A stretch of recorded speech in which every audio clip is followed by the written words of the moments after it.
Thank you, Josh and Brittany, for sharing with us about the Mahomet Tays Aquifer. I didn't know it covered 15 counties. That's outrageous. Now we know where our water comes from, but how do we get the water?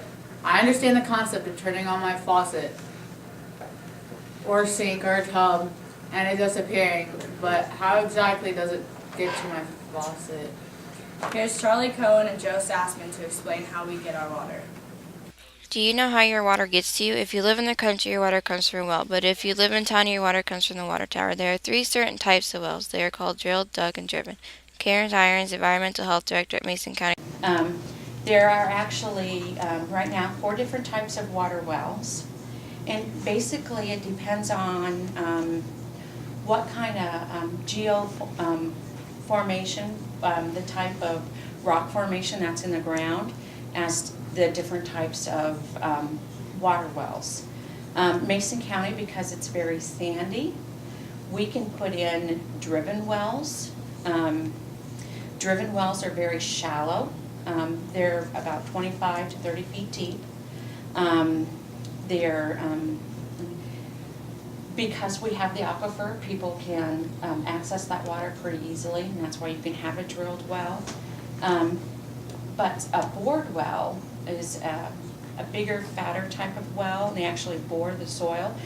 You couldn't put a bored well in Mason County unless you're in like a clay formation, because if you remove the sand, there's nothing to shore the walls up, so that kind of well would cave in on itself.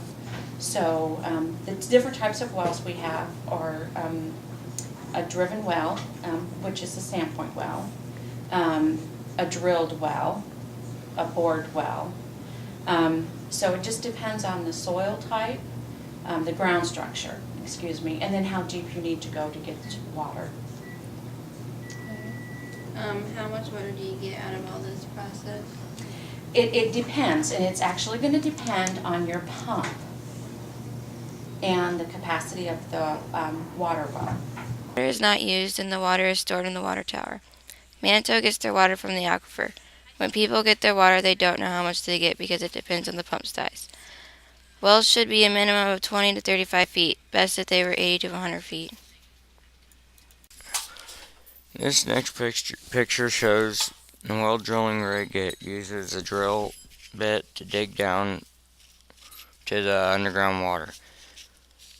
This photo shows the stainless steel pipes the well will be comprised of, as well as 10-inch in diameter pipe.